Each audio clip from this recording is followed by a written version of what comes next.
Në këtë seri episodesh, të cilën kemi vendosur ta titullojmë Zgjimi, ne duam që të krijojmë në vetdijen personale dhe kolektive një ndërgjegjësim për sa i përket kryesisht fenomenit të dhunës familje. Kam të ftuar në ditën e sotme presidenten e Gruajat e Gruaja dhe Zyra për Djemë dhe Burra, Trëndelina Buriçi, dhe këshilluesin dhe themeluesin e Zyrës për Djemë dhe Burra, Endrit Olikaj. Ne nuk mund të arrijmë rezultatet e dëshiruara për të ndihmuar viktimat e dhunës në familje dhe për të luftuar dhunën në familje dhe dhunën me bazë gjinore, nëse ne nuk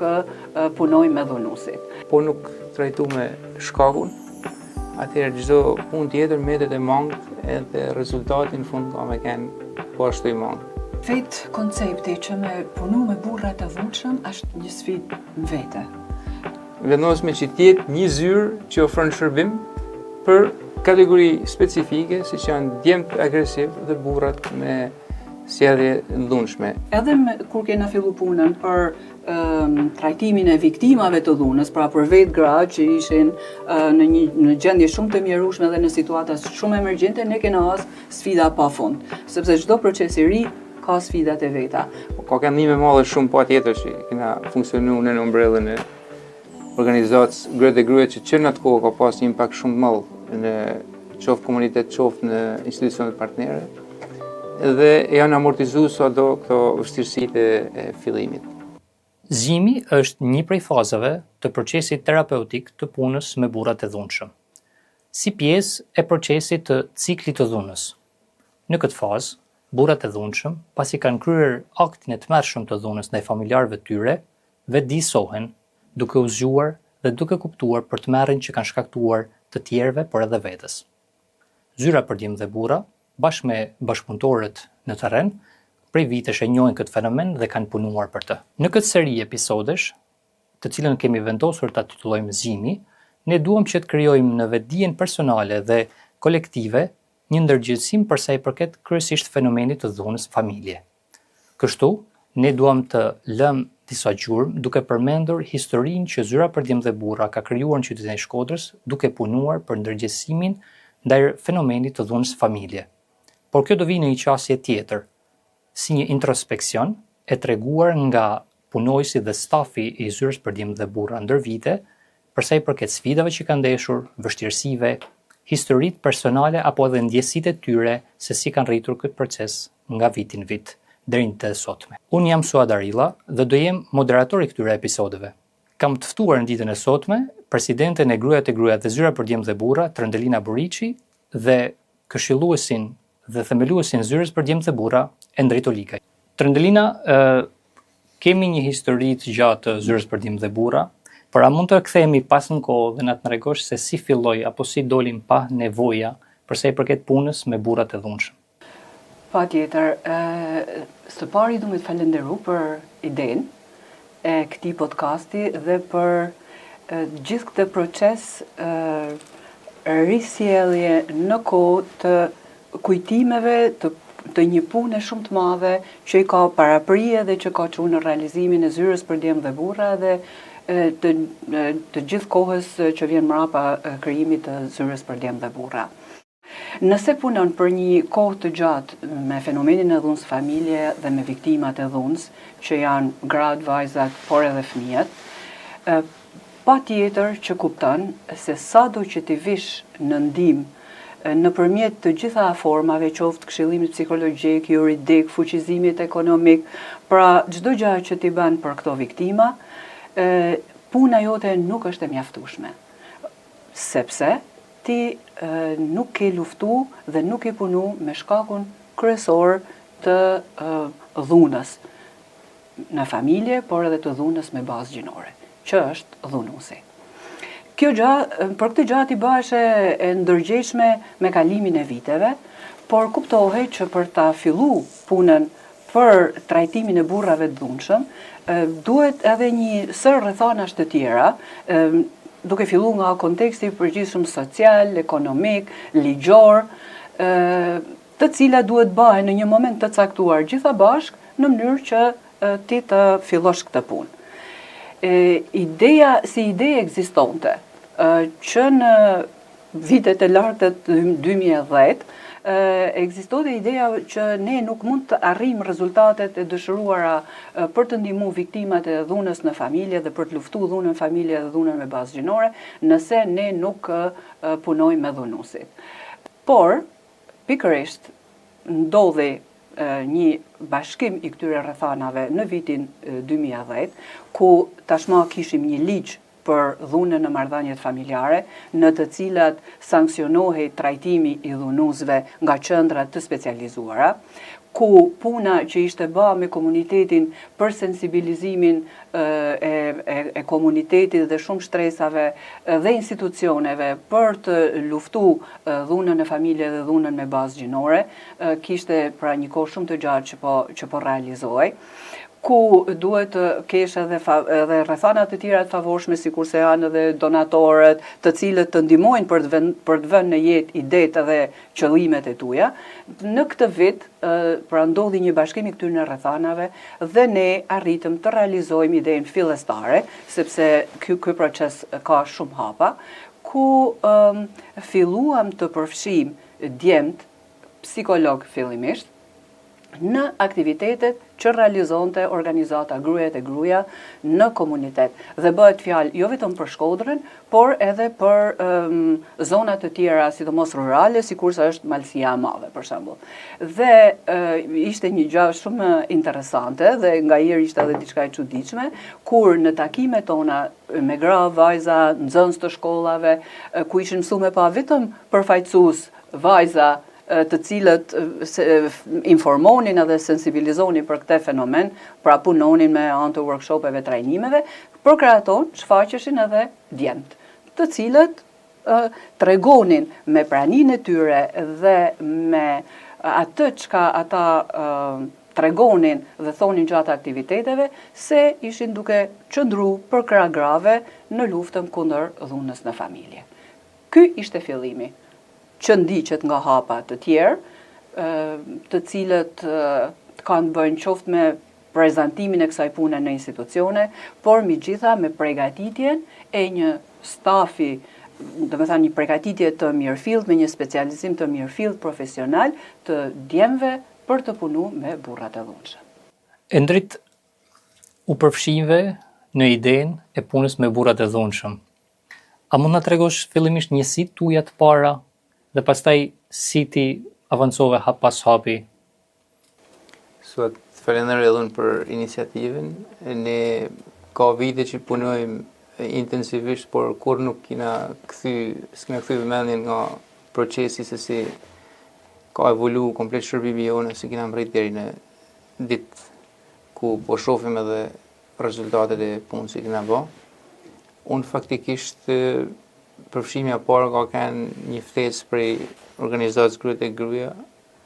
dhe dëshira e madhe për me apliku profesionin për përgatitjen që kisha pas në shkollë, për psikolog. Tema ka qenë e panjoftun për mua. Dhe fillimi ka qenë i përkundër mes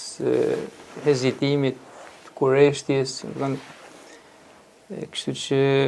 hap mas hapit edhe unë kam kalu një proces shumë gjatë ku rolin kryesor e ka në lujtë sigurisht besimi që i kena pas prej organizatës mamë të shmallë Gruaja e Gruaja dhe trajnerëve që na kanë përgatit për një kohë gjatë për me ushtru këtë profesion. Dhe pikërisht në këtë përgatitje ne kena kalu hap mas hapit një proces gjatë, gradual, ndryshimit të qëndrueshëm faktikisht, edhe të besimeve, bindjeve tona, qëndrimeve, pasi si unë, si kolektemi që kena fillu këtë punë, jena pjesë të këtij kontekst, kena lind këtu, jena djemë të zhvilluar me të njëjtat mendësi, të njëjtat norma, si çdo kush tjetër, edhe na është dashur me i sfidu, me mu përballë edhe me besime goxha themelore, të cilat i kena trashëgu, për me arrit me bë një profesion që është atipik faktikisht, por që është krykput në ndihmë të viktimave të dhunës edhe shumë i domosdoshëm, siç tha edhe Trendelina, për arsyen se po nuk trajtu me shkakun, atëherë çdo punë tjetër mbetet e mangët edhe rezultati në fund ka me kenë po ashtu i mangët. Unë kam fillu që në 2012 formimin si këshillus për burrat e dhunshëm, por më herët kanë kënë kontaktet me gruat e gruaja kanë përfshi vullnetarisht aktivitete informuese, ndërgjegjësuese, siç tha edhe Trëndelina në komunitet ku edhe aty kanë kënë ato vështirësitë e para, si që në prezantimin e një djali si pjesë e organizatës gruat e gruaja krijohet më herë hilaritet në ambiente, por që ne kena pa anën pozitive, sepse në një modë gjithmonë me shkri pak akullin e fillimit edhe me hinjit e tema, qoftë edhe nëpërmjet diskutimit me pak humor, me i ftu avash me tërhek audiencën drejt një teme shumë sensitive, edhe me i ndërgjegjësu për rëndësinë edhe rolin e tyre të mundshëm ditë për ditë për me e sfidu mendsinë dhe dhunën, zakonin për me zgjidh me dhunë problemet në familje, por edhe problemet mes gjinive. U krijua më në fund një qendër me emrin Zyra për djemë dhe burra. Kjo vlen për të dy.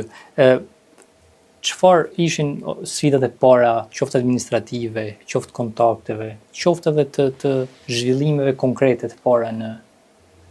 qytet? Tashti, vetë koncepti që me punu me burrat e dhunshëm është një sfidë në vete, sepse burrat janë kur dhunshëm për mendsinë tonë, për mentalitetin tonë, të gjithëve, sikur se tha edhe Endi që ne jena promos në këtë kontekst, me këtë lloj mentaliteti, që burrat janë dhunshëm, burrat thjesht kryejnë një veprim ndaj një gjesti mosbindje të grave. Pra kanë të drejtë për me bë këto veprime që në fundit rezultojnë në dhunë. Dhe kjo vlen si për, kjo mendsi vlen si për komunitetin në përgjithësi, por vlen edhe për institucionet e ndryshme, sepse edhe ato institucione përbëhen nga njerëz, pra aty punojnë njerëz të cilët janë rritë në këtë kontekst dhe në këtë mentalitet. Prezantimi i punës me burrat e dhunshëm ka ke njërisi që unë besoj, pavarësisht se shumë herë nuk është shpreh, ose mund t'jetë shpreh thjesht me mimika, me nënkuptime, pra është prit me mos besim. Pra qa po bajnë? Qa do me thanë ke me punu me burrat e dhunshëm? Si mundesh me arrit kësaj gja? Si mundesh me arrit me ndryshu sjellje, qëndrime, derisa me arrit një rezultat ku sjelljet e një burri të dhunshëm mund të ndryshojnë edhe pra mund të kthehen në jo të dhunshme, po thona. Por megjithatë, ne kena vazhdu përpara punën tonë, kena prezantu këtë zyrë në institucione, duke qenë bashkë përfaqësuesit edhe të gruaja e gruaja, edhe të zyrës për djemë dhe burra. Djemët kanë pas mundësinë për mu prezantu vetë, me tregu vetë se punën e tyre ç'a do bajnë, si do angazhohen, ku do ndihmojnë, duke vendos pak theksin edhe të detyrimet ligjore, sepse unë vazhdoj me ngul kam që nëse një ligj bëhet, ai duhet edhe të zbatohet. Pra edhe detyrimet ligjore që vinë dhe kjo vlen si për institucionet lokale, shërbime sociale në bashki, ashtu edhe për ato vendore, si kur është gjykata ose prokuroria, zyra e provës, këto institucionet të cilat lidhen direkt me legjislacionin edhe me sankcionet që duhet të ndjekin veprimet e dhunshme. Për hir të së vërtetës duhet me thënë që kjo vazhdon me met një sfidë, besoj unë, në pjesën e dëshirës për të ndryshuar qëndrime dhe sjellje nga vetë burrat. Por kemi një ndryshim shumë të mirë tek institucionet, tashti ka mangësi kudo, për shembull gjykatat munden që t'japin më tepër urdhra për trajtimin e burrave të dhunshëm. Por në përgjithësi kanë reagu dhe urdhrat kanë fillu për me u dhënë dhe për me u zbatu dhe dhunusit kanë fillu këtë proces, i cili si çdo proces, edhe kur kena fillu punën për trajtimin e viktimave të dhunës, pra për vetë gra që ishin në gjendje shumë të mjerueshme dhe në situata shumë emergjente, ne kena as sfida pafund, sepse çdo proces i ri ka sfidat e veta.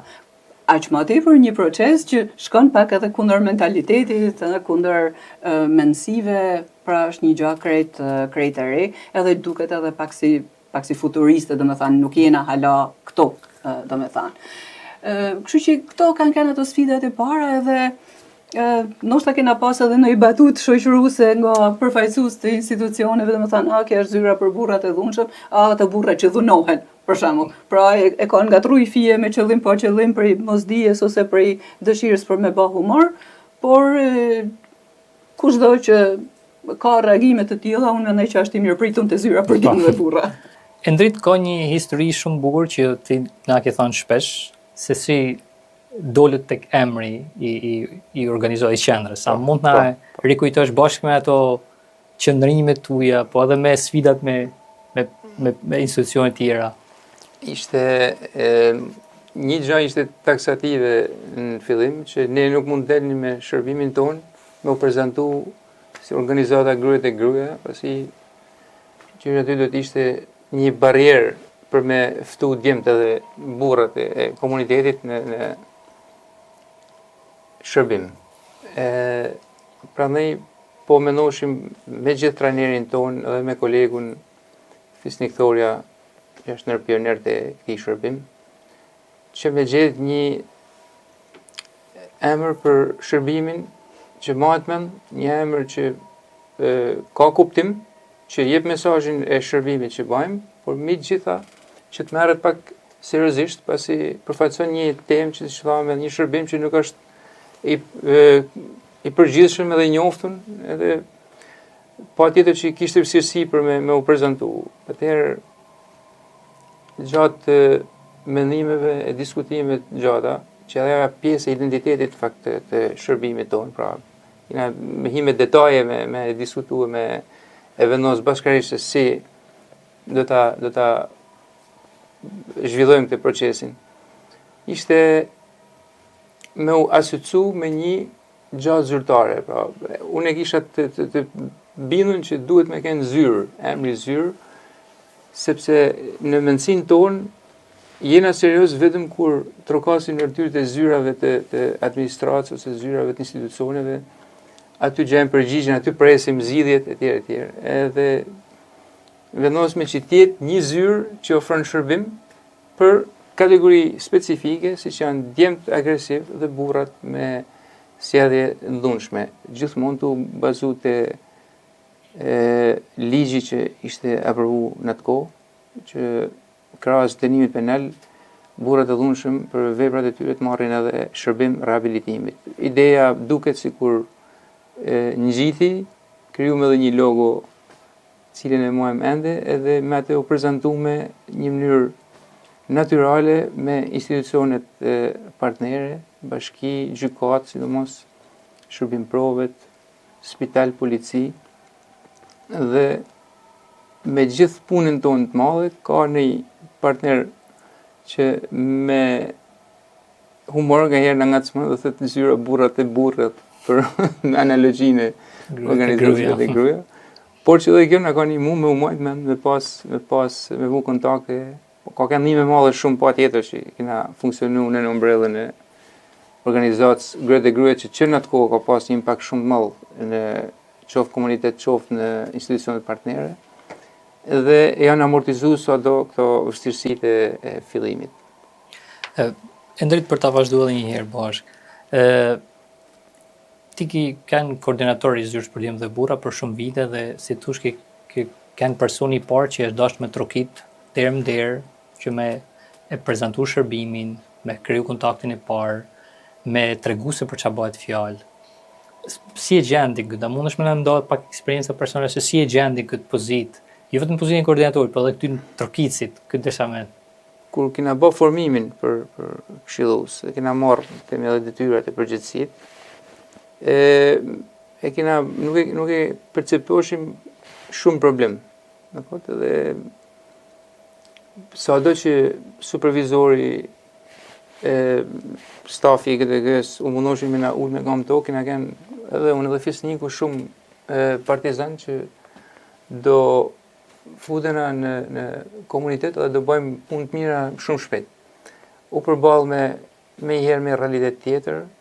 me patjetër skepticizëm, mungesë besimit, mungesë vëmendjet, mungesë informacionit, mungesë prioritetit, kohë. Edhe na është dashur me investu shumë kohë, shumë mund me përdor çdo formë të mundshme për me mrit tek gjykata, me mrit tek bashkia.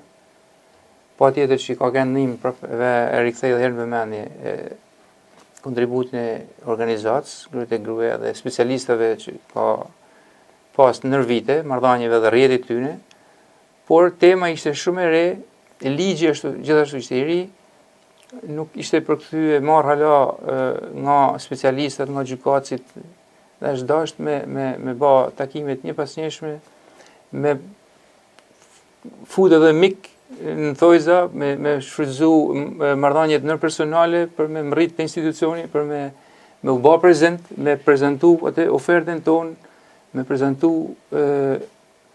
mënyrën se si operojmë në funksion të kuj është shërbimi jonë dhe që arrijet në fund tij. Sot mas shumë vitesh, mendoj që për te të vështirësive ja ka vlet, kena vu një gur i cili sa vjene gur themelit të mi, vjene masivizohet procesi ka kanë i frytshëm edhe me ardhin e specialistëve të tjerë, me aktivistat, me partnerët që kanë dhënë një kontribut të madh në rezultatet tona, por kur kthejmë kokën mbrapa, kuptojmë që sa vështirë ka kanë me mbrit deri këtu edhe sa punë duhet prep që me vazhdu akoma me zhvillu këtë shërbime, me masivizu, pasi nuk mjafton. Nuk mjafton se vetëm një zyrë është shumë pak për me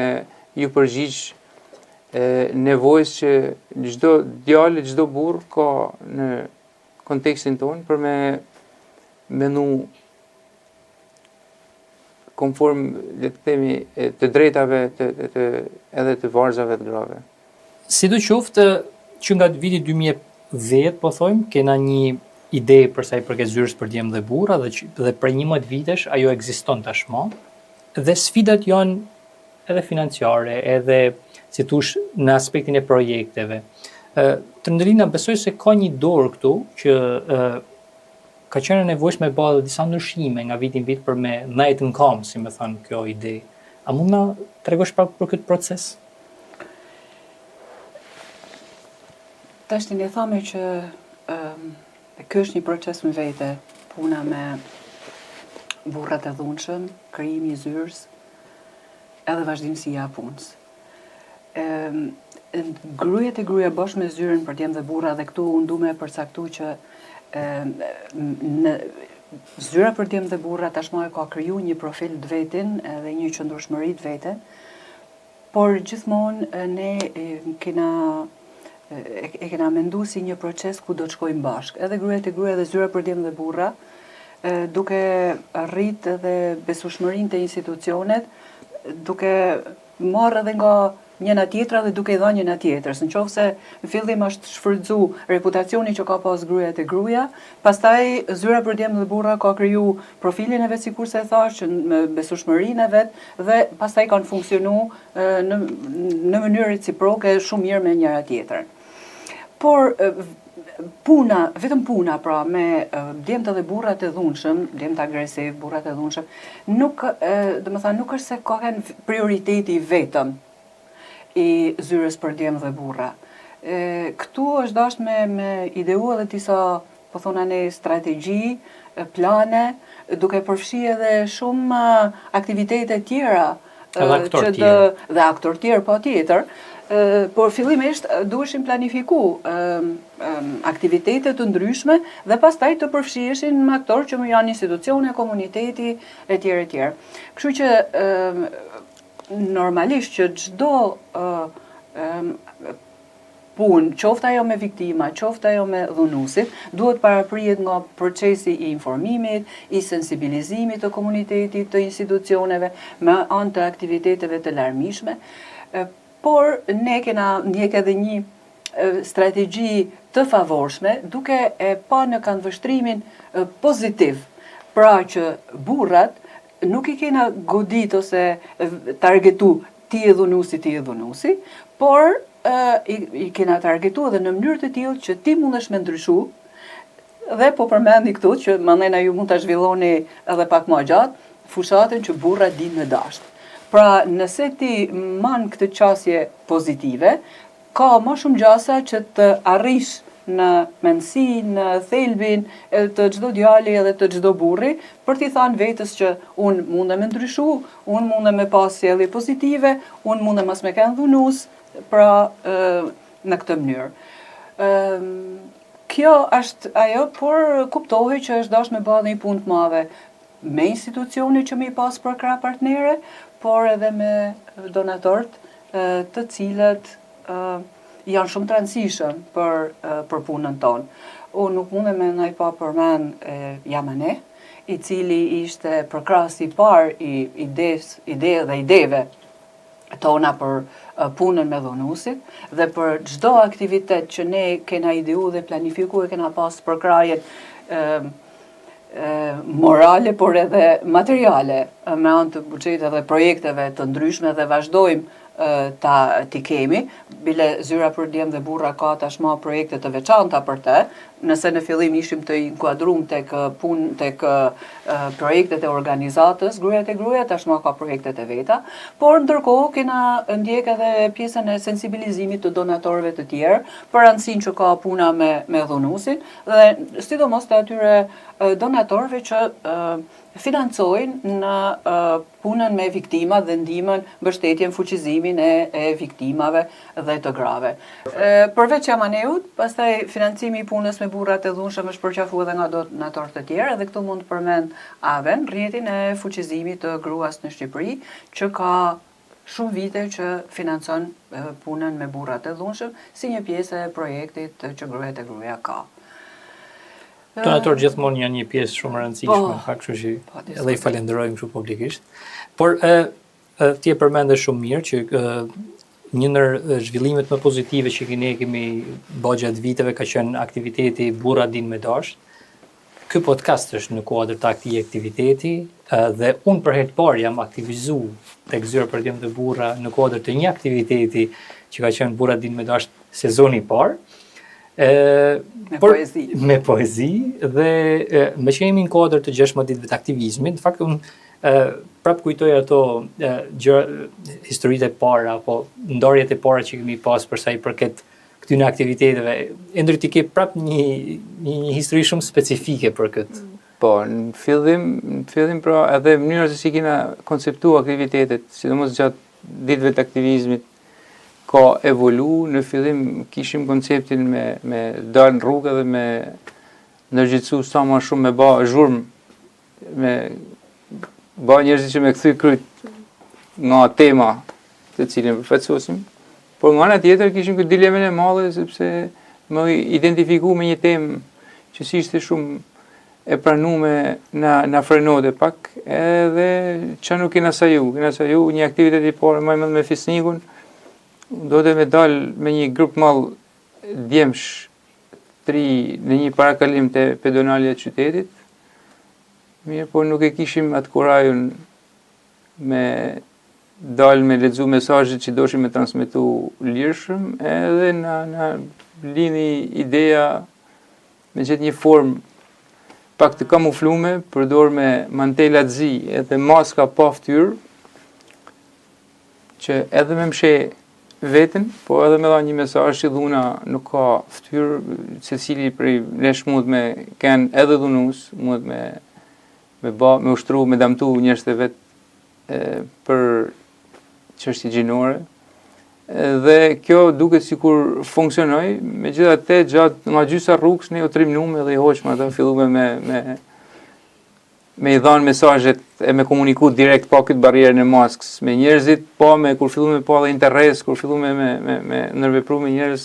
dikush na nalte, kishte një pyetje, dikush bate një humor edhe sikur aty pastaj filluam me dhanë një performancë tjetër komplet I grupi edhe me u bë më konkret faktikisht me dhanë për shullo temen edhe mesazhin që kishim më direkt. Por kjo ne e përmendim shpesh këtë histori sepse tregon edhe nga kena ardhur dhe ku punojmë, edhe sa vështirë është për me qoftë dhe hapat vegjël me hell në drejtim të minimizimit të dhunës familje dhe gjësimit të komunitetit. Gjatë viteve ne në fakt mund të përmendim shumë aktivitete të rëndësishme, mund të përmendim shumë aktivitete masive biles, që kanë pas vizibilitet shumë të madh. Por të ndërlina nëse ka diçka për cilën do ishe kthyer pas dhe kishe thonë këtë mund ta kisha bën ndryshe ose më mirë. A kujton diçka? Me thonë të drejtën, nëse kthehem në retrospektiv, unë them që asgjë nuk do ta kisha bën ndryshe, sepse kena pas shumë kohë ma përpara se me fillu punën, me mendu mirë për hapat që duhet me ba, tash I kuptohet se planifikimi me realizimin kanë vështërsitë e veta, por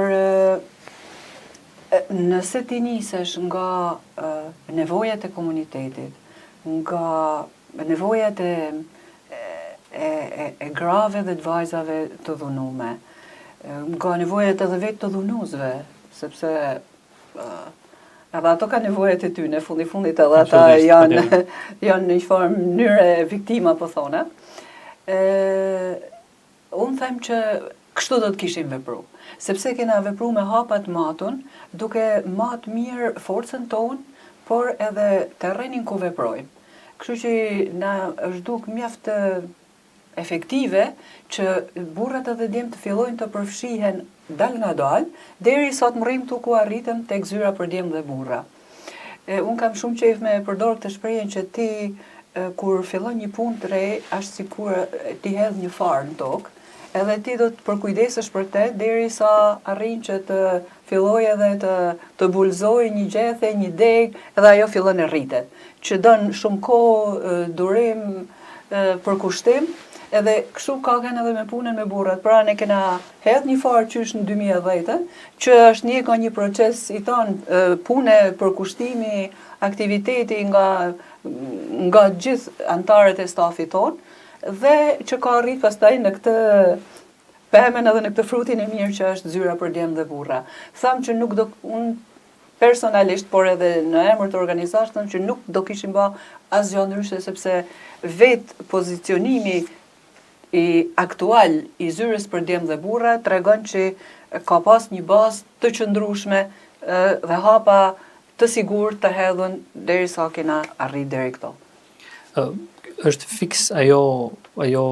që ka të bëjnë, gjëja që ka të bëjnë me një gjë që unë e kam mësuar shumë gjatë punës time të zyra për djemt dhe burra, që është procesi. Procesi është një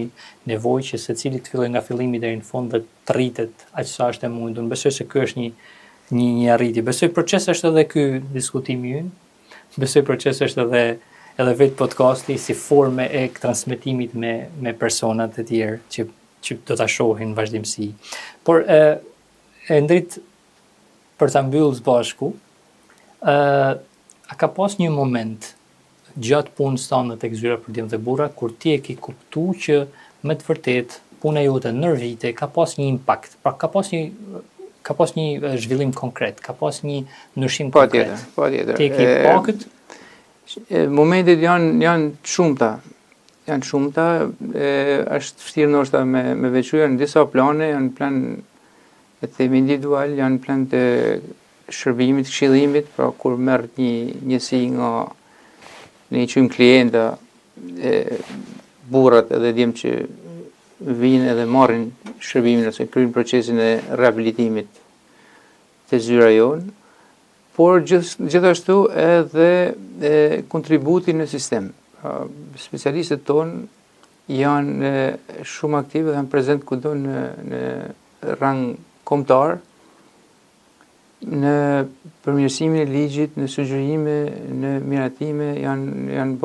kanë prodhu standardet e para të punës me dhunuesit, protokollet e punës me dhunuesit. Pra, kena bërë një kontribut me standardizu një shërbim i cili në të ardhmen ne shpresojmë që ka me kenë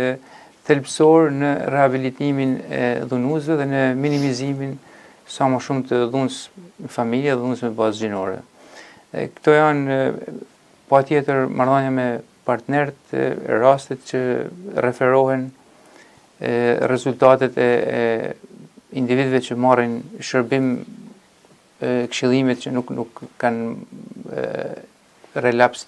ose përsëritje të historive të dhunës, pavarësisht nëse qëndrojnë të njëjta marrëdhënie ose krijojnë marrëdhënie të reja. Këto janë gjithë indikatorë të ne që na kanë mbush me atë optimizmin që diçka kena arrit, por që shumë punë ka prap përpara dhe për këtë arsye kena formu grupe të reja me këshillues, jo vetëm në Shkodër, në Tiranë, po edhe në Elbasan, Korçë, në Vlorë, dhe plani është që me masivizu prap më tepër bazën e specialistëve, që me kapilarizu shërbimin në çdo cep Shqipërisë dhe aksesi i djemve agresiv që do me menaxhu njësitë e tyre, po dhe burrave të dhunshëm, të jetë i mujtur në çdo skaj. Kështu që kjo besoj është shërbimi më i madh që mundena me i bë luftës së përgjigjes ndaj dhunës me bazë gjinore. Nëse unë mund me shtu vetëm një gjatë vogël këto, zyra për djem dhe burra tashma është një identitet i veçantë në mekanizmin e referimit të disa bashkive. Pra, nëse në fillim ne kemi hyrë si grujat e gruaja pjesë e mekanizmit të referimit, qoftë në mekanizmin e referimit të Bashkisë Shkodër, Malësie e Madhe, Vaudejës, Pukës, Fusharësit, pra të qarkut të Shkodrës, tashma zyra për djem dhe burra është pjesë, pra kur thërriten grupe teknike, komitetit drejtues apo çdo aktiviteti që zhvillon mekanizmin e referimit, nuk është më vetëm grujat e gruaja, po është edhe zyra për djem dhe burra. Edhe kjo tregon që tashma është një faktor i domosdoshëm, edhe një hallkë e domosdoshme e këtij mekanizmi, që është një zinxhir i tërë në luftën kundër dhunës në familje, dhunës me bazë gjinore dhe në adresimin e nevojave dhe në realizimin e kërkesave ose të këtyre nevojave të viktimave të dhunës. Edhe për mua kjo është shumë e rëndësishme. Është shumë e rëndësishme të punosh në planin makro, në standarde, në protokolle, në legjislacion, në formimin e grupeve të reja, që është shumë e nevojshme që kjo punë përhapet në gjithë Shqipërinë, por të jesh një pjesë e domosdoshme e një strukture, një zinxhiri që funksionon në një bashki të caktuar dhe të kenë nevojë për ty, kjo është një gjë shumë e rëndësishme, dhe të jesh i veçantë, pra jo i inkuadruar diku tjetër. Nëse mundoj edhe unë një eksperiencë shumë vogël, meqense ky është një bashkëbisedim krejt i hapur dhe më kujtohet në fillimet e punës dhe të aktivizimit tematik zyra për djem dhe burra, që kur lexoja ato materialet në gjuhë të huaja për sa i përket punës që bëhej, domethënë në një filan shtet apo një filan tjetër shtet, domethënë ishte shumë e pakuptueshme për mua të mendoja që një ditë mund të bëhej diçka e tillë. Dhe në fakt sot jam i ndërgjegjshëm dhe i vetëdijshëm se ndër vite standardi dhe mënyra se si ka punu zyra për djem dhe burra, por edhe disa ndryshime specifike, siç u përmendën këtu, janë tashmë një lloj me ato letra që unë kam lexuar para shumë vitesh. Ishte një kënaqësi për kohën që ndame dhe eksperiencat që ndahet me mua. Faleminderit shumë që ishit prezent.